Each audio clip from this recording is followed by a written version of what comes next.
Which Star Wars canon books are the best? As someone who has been part of the larger Star Wars community for the last few years, especially the book side, this is easily the most common question I get. And you know what? It makes sense. After all, with over 150 books and counting to choose from since canon was solidified back in 2014, most folks want to be sure that they're dedicating the next 15 hours or so of their life to something worthwhile. And while there is definitely something to love about every Star Wars project out there, there are a few that undoubtedly sit head and shoulders above the rest. I'm Eric. Welcome to Utini. Hit that like button and make sure to subscribe because today we're going through the best books in the Star Wars canon.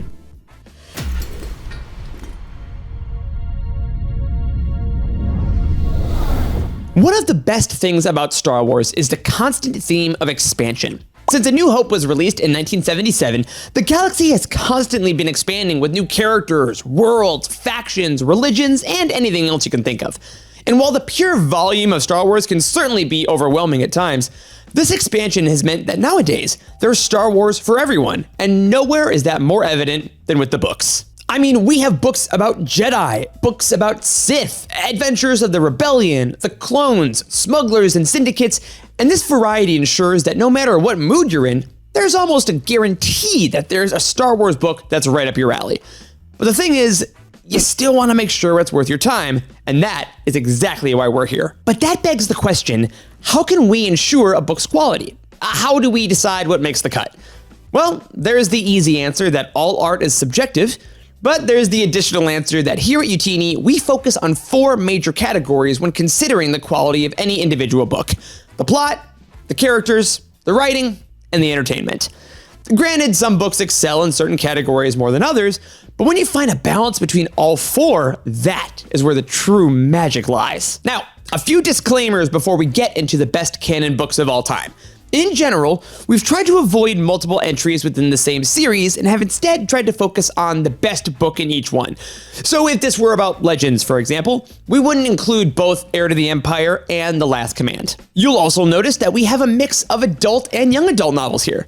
While it's true that young adult novels can occasionally skew towards a younger audience, be assured that every book on here is incredible, no matter the age of the reader that picks it up. And finally, if you agree with this list, you're right. And if you disagree with this list, you're also right. Sharing which books we love and which books have expanded the wider galaxy for us on an individual level is one of the best parts of the Star Wars fandom. And that won't change regardless of anyone's personal rankings. Now, with all of that out of the way, let's go ahead and jump in. As we go through, I'll tell you why each book earned a spot on this list, and perhaps most importantly, if there's any recommended reading you'll need before cracking the cover. And what better way to start than with a lightning round of honorable mentions. Our first honorable mention has the honor of being the only book I've ever read in a single sitting. It's true. I was on a plane. Seattle is very far. It's Most Wanted by Ray Carson. This young adult novel was a tie-in to the criminally underrated Solo: A Star Wars Story, and it follows Han and Kira during their lives as White Worms before the events of the film. Now, if you already think you're in love with Emilia Clarke's portrayal of the future crime boss now, you barely know half the story. Our next lightning round contender is another direct tie-in, but this time we're talking about a video game. Battlefront 2 Inferno Squad by Star Wars veteran Christy Golden. This book details the life of Iden Versio and the fierce Inferno Squad before the, again, criminally underrated, single-player campaign of Battlefront 2.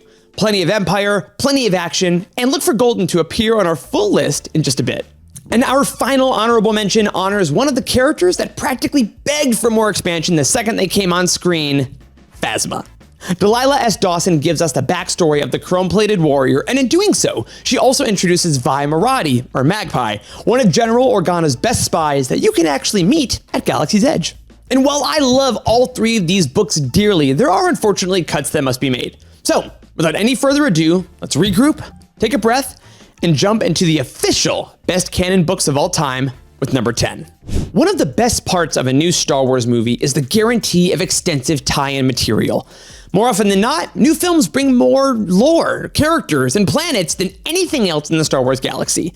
And in order to infatuate an audience with these new heroes, Star Wars will often turn to novels to fill in the gaps of their history, which is exactly what happened with Rebel Rising by Beth Revis. In Rogue One, we see Jyn Erso hide from the Empire following the murder of her mother, and the next thing we know is she's gathered by Saw Gerrera, we hit a title screen, and then she's an adult.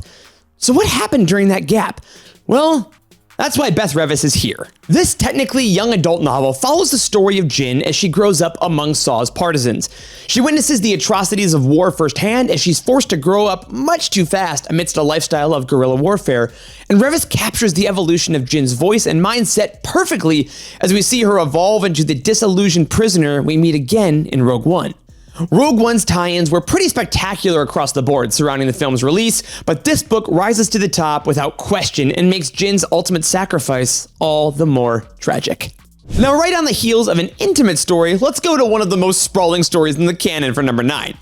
Aftermath: Empire's End by Chuck Wendig finishes the Aftermath trilogy that chronicles the final days of the Galactic Civil War following Return of the Jedi.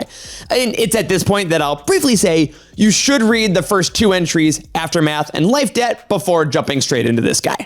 But this book easily claims its spot at the top of its trilogy rankings because it's one of the most cinematic, epic stories we've gotten in the last decade. Remember that Star Destroyer that Rey passes on Jakku in The Force Awakens? This book is where that battle happens, and it's epic beyond belief. But the battle isn't the only wonderful part about this. You have the political struggle of the rebellion forming itself into the New Republic, the culmination of character arcs that have been intertwining for multiple novels, and an ending that is completely satisfying despite one of the most intriguing cliffhangers imaginable. And for a series that split the fandom pretty decently at its beginning, Empire's End does everything it can to finish with undeniable strength. Bringing characters from Legends into canon has been done quite a few times over the last couple of years, but doing so always carries inherent risk. I mean, how faithful can you be to the original? Will fans accept a certain amount of change? How can we guarantee that the character will even be recognizable? Well, one way is to have the character's creator write their introduction himself and absolutely nail the execution, which is exactly what Timothy Zahn did with the aptly titled Thrawn. Thrawn's reintroduction to canon after spending years as one of the most heralded villains in Legends has been fascinating to witness. Thanks to Rebels and Ahsoka, there are plenty of fans that only know this literary legend from visual media. And while that's perfectly fine, there's something about Thrawn in novels that just makes sense. Thrawn tracks Mithra Nurodo through his arrival into the Galactic Empire and his ascension through its ranks. Not only does this allow Zahn to explore a younger side of Thrawn that was absent from his Legends work, but it also provides us with one of the most in-depth looks at the inner workings of the Empire, as described by one of the great technical writers we have. If you came to Thrawn through Rebels or Ahsoka, or you simply want to see what the big deal is about one of the most famous antagonists in Star Wars history, this is still the best entry point. And it's no wonder it's from the pen of the creator himself. We here at Utini sometimes get accused of having a bias towards Claudia Gray. And here's the thing, she's just very, very good. Coming in for the first, but not the last time on this list, is Claudia Gray with Bloodline, her adult novel focused around Leia Organa in the years between Return of the Jedi and The Force Awakens. It's not exceptionally bold to say that Bloodline may still be the best book about political intrigue in all of canon. This book follows Leia as she attempts to sort through the headache of political woes that plague the burgeoning New Republic government, while, in the middle of all that, the worst personal secret she could imagine gets revealed to the galaxy. This book employs a level of suspense and complex spycraft we didn't see very often before Bloodline, and frankly, haven't seen much since. And fans of Gray's other works may be surprised at how effortlessly she masters this subgenre. But her trademark character work is on full display as she presents a Leia who is strong, who is brilliant, but also who is pretty scared, who sees the true cost of galactic victory. And in this book, we easily see the transition between the elated victor of the Battle of Endor and the general on Dakar who can't seem to escape the fight. Now you take all that and throw in some positively exquisite side characters like Ransom Casterfo, and you'll be wondering, along with the rest of us, why there haven't been 20 more books like this in subsequent years. It's always wonderful to see a hidden gem sparkle more publicly as the years go on. And that's exactly what has happened with Christie Golden's Dark Disciple. Originally pitched as an arc for the Clone Wars, Dark Disciple follows Asajj Ventress and Quinlan Vos through a Jedi plot to assassinate Count Dooku.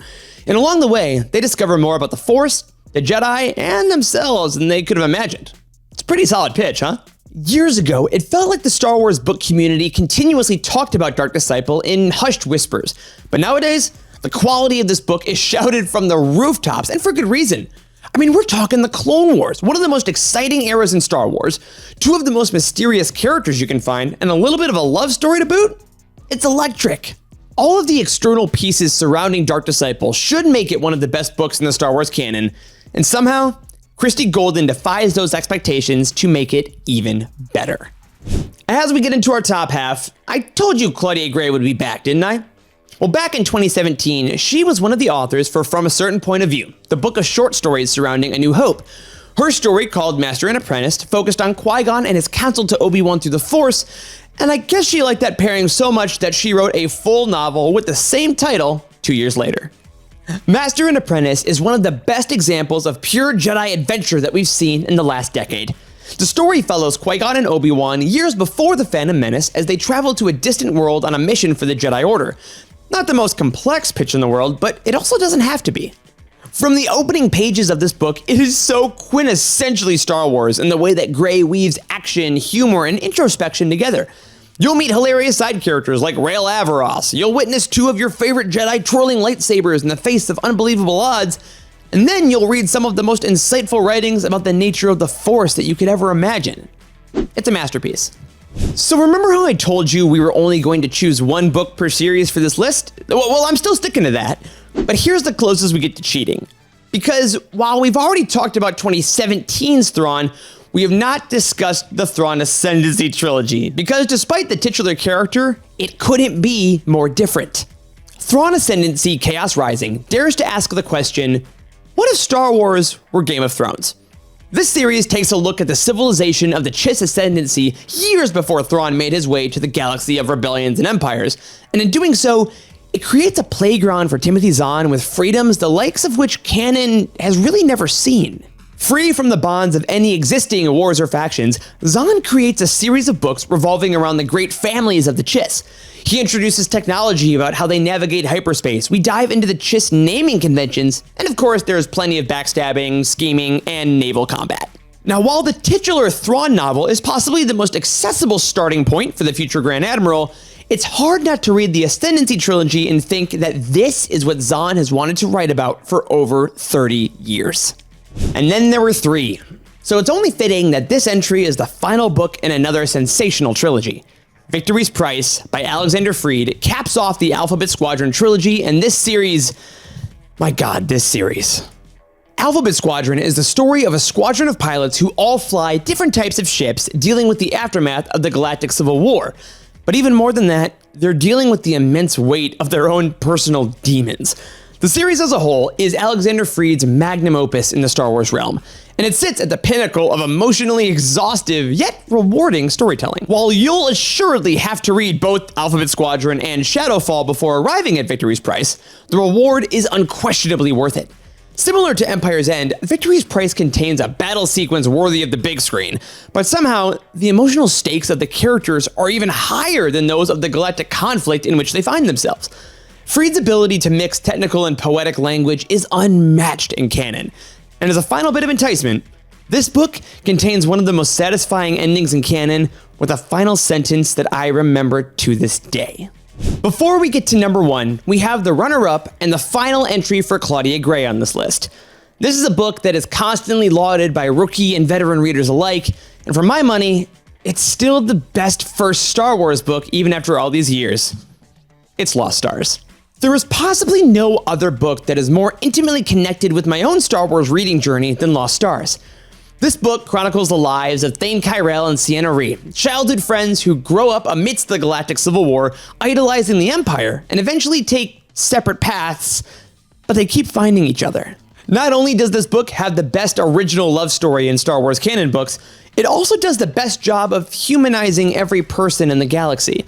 From the destruction of Alderaan to the Battle of Endor, Claudia Gray offers a new look at every rebel, imperial, and citizen, which somehow deepens the impact of the entire conflict in a way that I never imagined was possible. It recontextualizes all of Star Wars. And again, it does so while being the most accessible and engaging Star Wars book on the market. This is the book that got me back into reading. This is the book that remains at the top of our recommended reading order. It's the book that created an entire generation of Star Wars readers. But we still have one to go. Publishing is a risky business. It's hard to pitch a book. It's hard to write a book. It's hard to sell a book. So you can only imagine how hard it is to write a book that is expected to kick off an entirely new era of Star Wars storytelling that will span the next 5 years.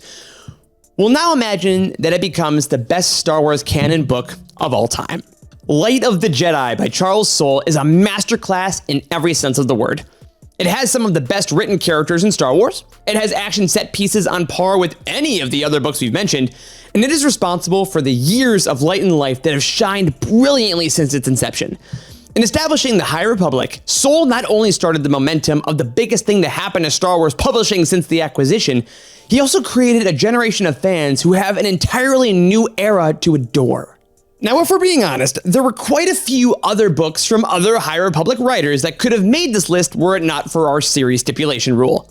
But Light of the Jedi, it can be argued, is still the bar by which all others are measured. Changing this much about Star Wars so subtly could have gone horribly wrong, and fans could have just wondered why this wasn't prequel-era Jedi or the Old Republic. But instead, Light of the Jedi is so good that it proves not only why it should be read cover to cover, but why the era it creates deserves to exist, thrive, and expand. Add on to that some of the best pure prose and understanding of the Force that Star Wars has ever seen, and you can see why this was our undisputed Book of the Year when it was released, and has found our #1 spot all these years later. And there we have it, the best Star Wars canon books of all time. So many different characters, eras, and writers, and there's still so many more to come.